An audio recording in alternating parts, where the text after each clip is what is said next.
Prof. Wiku, apa Anda juga melihat ada bahayanya dari euforia bahwa kita ini sudah divaksin, tingkat okupansi rumah sakit juga menurun, dan ini adalah celah masuk ke jurang gelombang kedua corona? Baik, Mbak Rosi, saya sebenarnya sudah lama melihat sebelum kita divaksin, ada vaksinasi, itu kita sudah melihat bahwa potensi untuk tanda kutip saya sebutnya sebagai masuk angin. Masuk angin Masuk itu angin? ya masuk angin. Jadi ada fase di mana ada vaksin, tapi vaksinnya belum bisa menimbulkan herd immunity. Orang memberikan hope yang besar di situ, kemudian bisa masuk angin. Akhirnya timbullah kasus yang tidak terkendali. Itu dari awal sudah kita warning ya?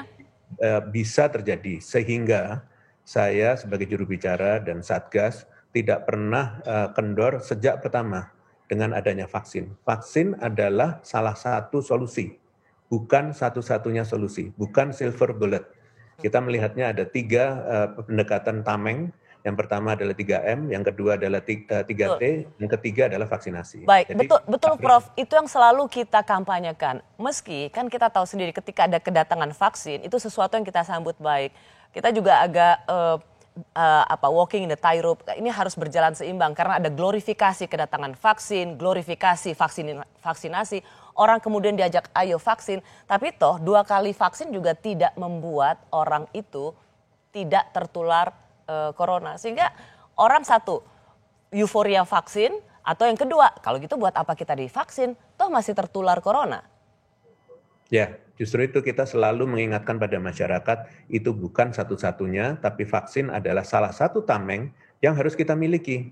Karena 2 saja bisa saja tidak cukup. Dengan Swiss cheese model yang selalu saya sampaikan, proteksi itu harus berlapis. Karena bisa saja satu protektor kita berlobang, sehingga kita akan kena berikutnya. Jadi maka dari itu dengan berlapis, itulah harapannya kita lindungi. Kalau nanti ada intervensi lainnya yang lebih maju lagi, pasti juga akan kita lakukan. Karena kita berkeinginan masyarakatnya juga bisa beraktivitas yang produktif, tapi aman COVID. Ya. Nah, berapa jauhnya itu harus ada balance. Nah, kita kan kemarin udah ada vaksin kita semua menyambut gembira soal itu 10 juta. Udah lewat dari 10 juta. Kita tapi menyaksikan ada selebrasi kemenangan Persija di Bundaran Hotel Indonesia. Apakah ini juga sebagai pertanda kita euforia seperti apa yang terjadi di India? Dan kita mau libur lebaran. Begitu banyak juga orang yang ingin mudik, bahkan menyiasati sebelum tanggal 7 waktu dilarang untuk keluar kota atau dilarang mudik. Ini menunjukkan bahwa kita memang sudah seperti India, euforia karena sudah dapat vaksin.